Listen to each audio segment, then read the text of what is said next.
Welcome to UO Today. I'm Paul Peppis, Director of the Oregon Humanities Center. My guest today is Daisy Elise Williams, newly promoted Associate Professor of Architecture at the University of Oregon. Williams specializes in architectural visualization and teaches in the architecture program's media curriculum, in addition to coordinating first-year studios.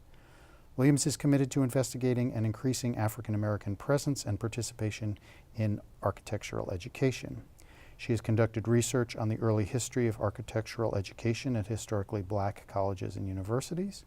Williams also writes about the career of Paul Revere Williams, the first African American member of the American Institute of Architects and one of California's most prolific architects. Williams has participated in 2 NEH Summer Institutes to support research on a digital humanities project entitled Freedom's Fortress. Thank you so much, Daisy, for coming on the show, and congratulations on the promotion. Thank you very much. It's great to be here. So why don't we start with your background. Tell us a little bit about yourself and what led to your career in architecture, and in particular in academic architecture. Sure. I mean, I think I became interested in architecture in a very indirect route, I would say. Probably not, maybe not uncommon for a lot of African Americans who become involved in the profession.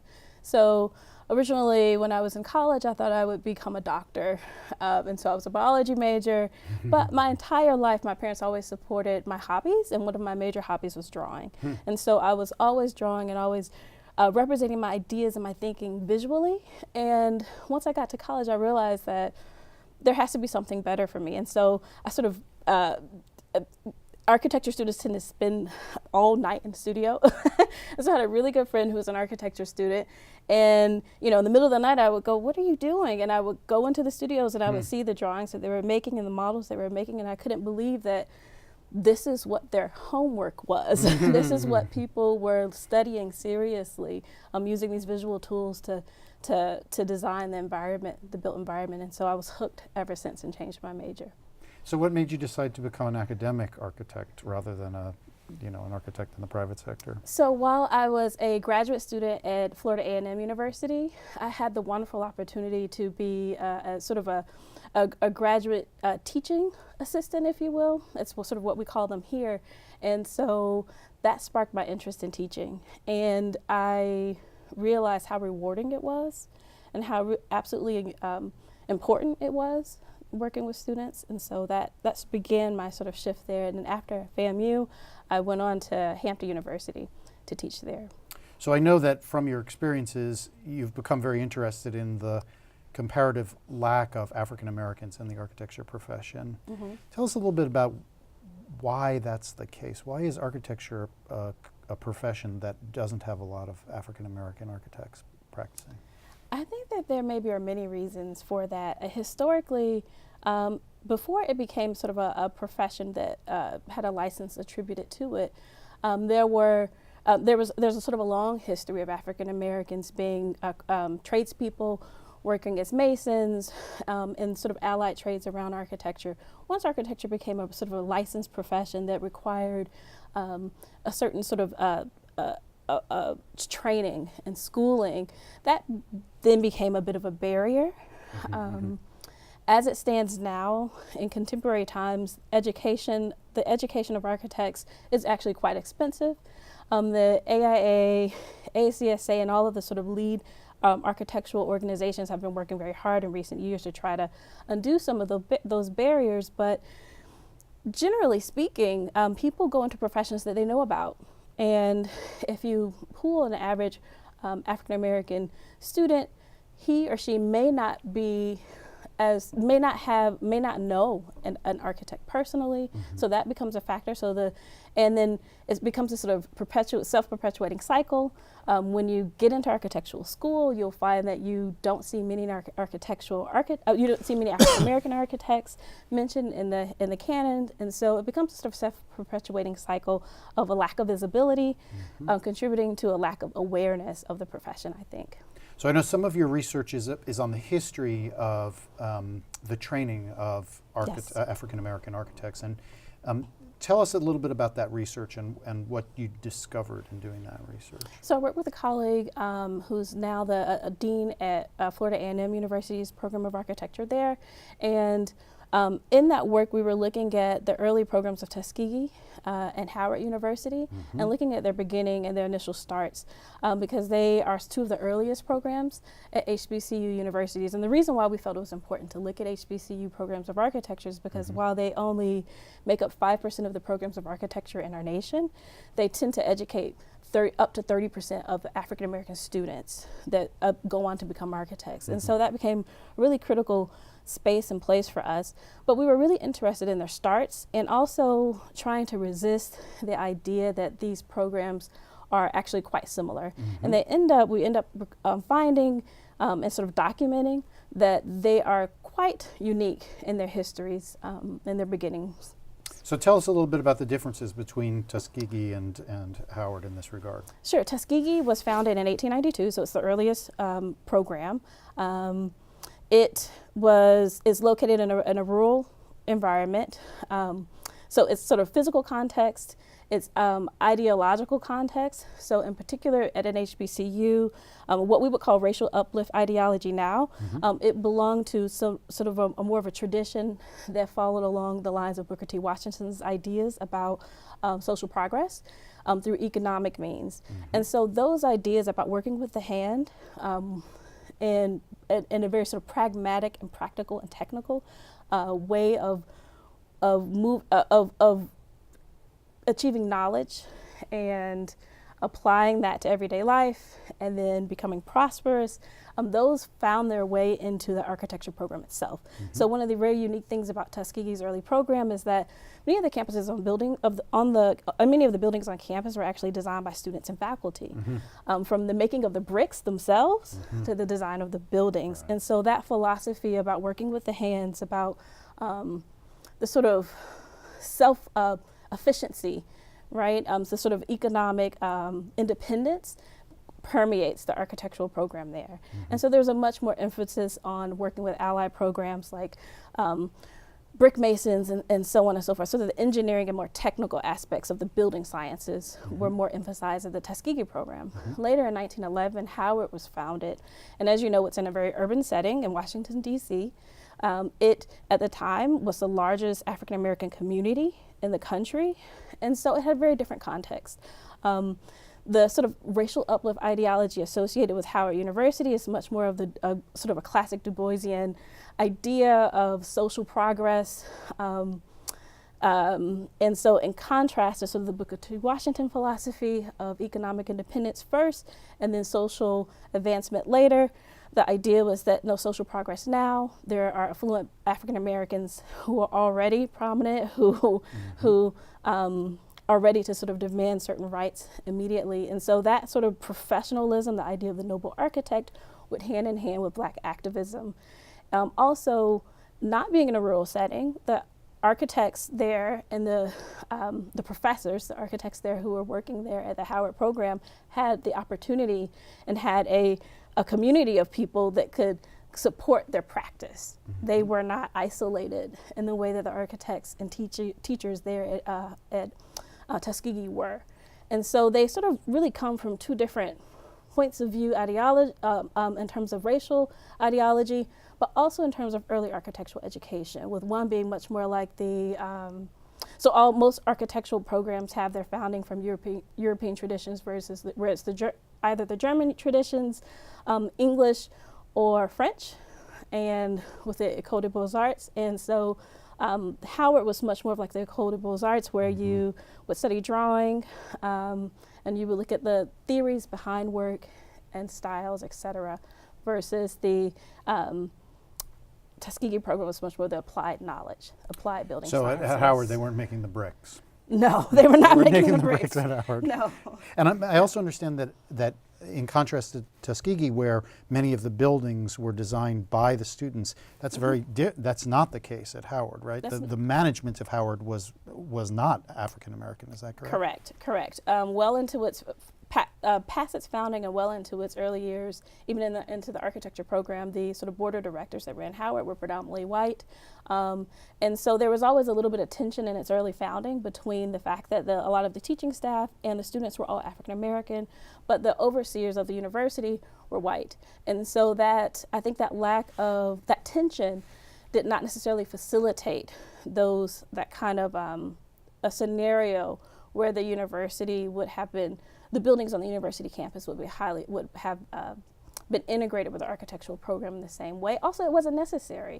The architects who came to the Howard program could find work in the local African-American community. There was, at its high point, there were over 300 African-American businesses around that sort of community, and Howard University sat in the hub of that community, what we call the Shaw community now. And so it's just two different contexts, I think. Yeah. So you've also done a lot of research on Paul Revere Williams. Yes. Now, tell me, first of all, who was Paul Revere Williams? Paul Revere Williams is one of the most prolific architects in the 20th century here in the United States. A lot of his work, the majority of his work, can be found on the West Coast, specifically LA and its surrounding areas. Paul Revere Williams, and this previous year, was awarded the 2017 Gold Medal from the AIA, which is the highest honor that you can receive. But he was also an African-American architect, and he was the first member of the American Institute of Architects, which is the leading professional group of architects, and he was the first African-American fellow of the American Institute of Architects. And his career is very long. His first building is 1916 and until 73. Yes, extremely long, very successful, very prolific, and also very diverse. So his body of work ranges from residences to community and civic buildings, to hospitals, to commercial facilities, to car dealerships, to hotels. I mean, it goes on and on. But I think he's best known for his residential work. And then also stylistically, the work is extremely diverse. I mean, I think sort of really helped to characterize that idea of LA as being this place where you can see all sorts of architectural styles and period styles and types. And so if you were to grab any number of Paul Williams buildings and line them up one next to another, it may be difficult to assign without a careful eye to know that this was his work, because he was so adept at working through a series of different architectural styles. So I know that the amount of his work is mind-blowing. It's like 1,000 projects, something like 1,000. And we don't even really know all of them. Exactly. Is that correct? Yeah. Exactly. I mean, I think there's 550 that you enumerate on your website, and that's like half of them. Yes, yeah. It's possibly not even half. So, I mean, it's thought, people have thrown the number out, that it's thought that maybe that he is associated with the design of over 3,000 buildings over the course of his career. So you've said a little bit about his career. One of your projects is this tool, Careermapper, about his career. So tell us about that project. So that project is it's really a digital humanities project. It came from my desire to understand in a more holistic way Paul Williams' career, because one of the really unique things about his career is how long it spanned and the diversity of his work. But in contrast to maybe the popular media associated with Paul Williams, he's always sort of referred to as the architect of the stars. His residential work associated with Hollywood architects is usually what comes out in front. So if you were to Google Paul R. Williams, you would definitely see the word Hollywood show up, and maybe architect to the stars. So but in looking at him more closely, I know that his career was much more diverse than that. So the idea of the Careermapper is a digital humanities project, and it's really a tool. It's not so much a warehouse of information. It really is a tool meant for researchers who are interested in Williams to be able to kind of map out his built works that I'm aware of geographically over time, and also with filters that allow you to look at his clientele type as well as the building types to begin to understand the sort of patterns of his career and to recreate that information, because unfortunately much information about Williams has been lost. Yes. And I know that you have an interest in expanding the mapper so that it also includes distinctions about style. Yes. So can you say a little bit, you said it's a very diverse style. Is it possible to draw some general descriptions of the kind of modes of his style? Sure. So a lot of his residential work, I mean, it spans from English Tudor to Georgian to, I mean, it's a lot of period style work, which really was not totally uncommon for the sort of 30s and 40s, which a lot of his residential work belonged to in those 2 decades. His most notable residential work, I should say. But what you see consistently, so I think that's a really interesting question because it also calls into question how we identify an architect, right? And what's important about the practice of architecture.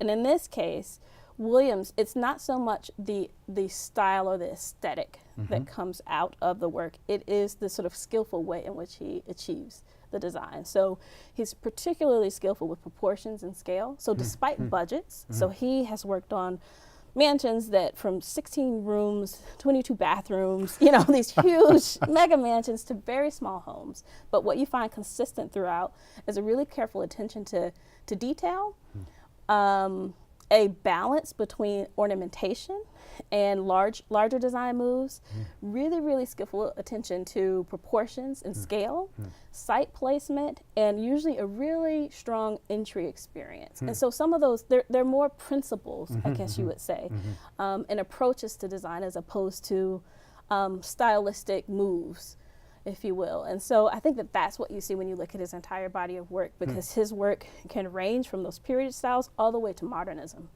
Interesting. So you mentioned that he's referred to as the architect of the stars. How did he wind up doing as much work as he did in Hollywood? How did he get those jobs? I think that it can be attributed to many things.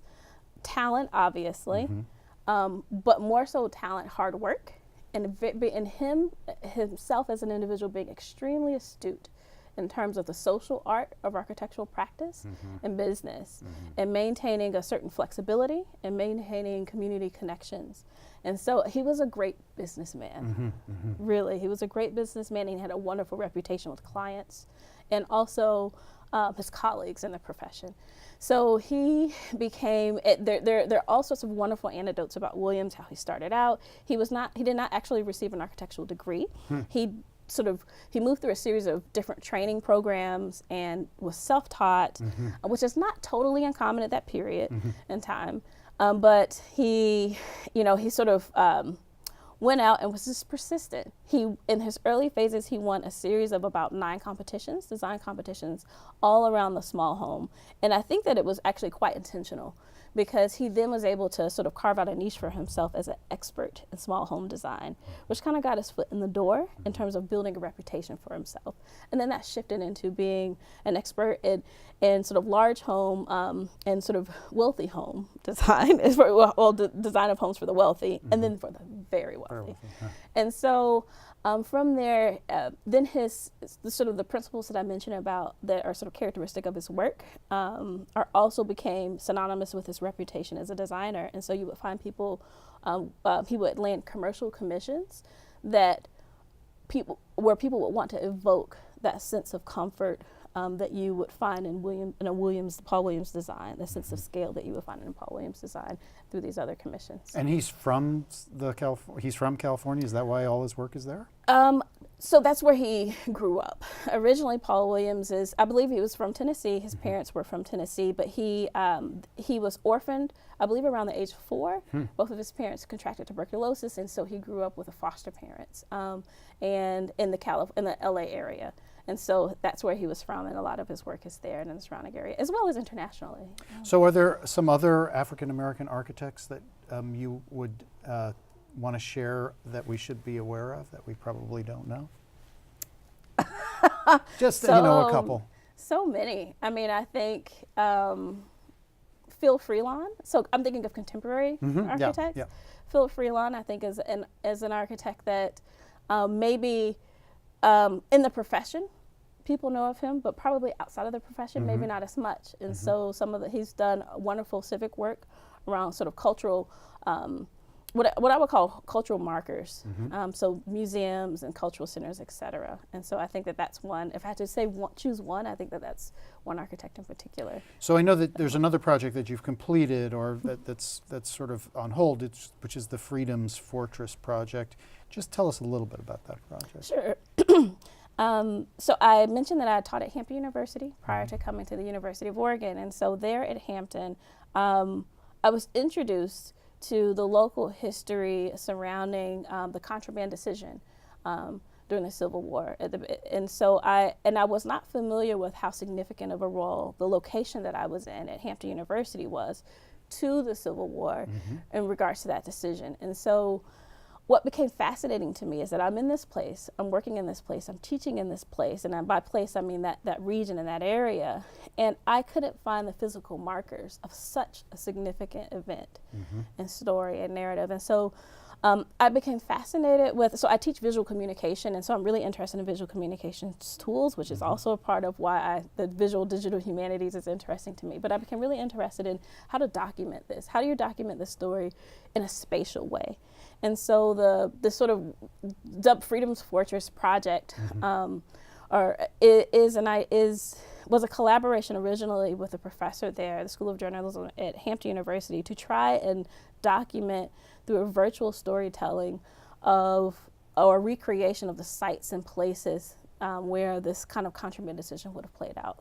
And so what I've done here at the University of Oregon is worked with a series of students to use VR technologies, or augmented, VR technologies, I should say, virtual reality technologies, to create and model three-dimensional spaces of different sites that within that narrative. So Fort Monroe, which sits right outside of Hampton, the city of Hampton, the bank where the sort of camp for people who would have, they were no longer legally enslaved, but they clearly weren't free. They were often referred to as contraband, where those human beings set up life for themselves, a settlement for themselves, and which eventually gave way to rebuilding, so the sort of recreation and rebuilding of the downtown area of Hampton.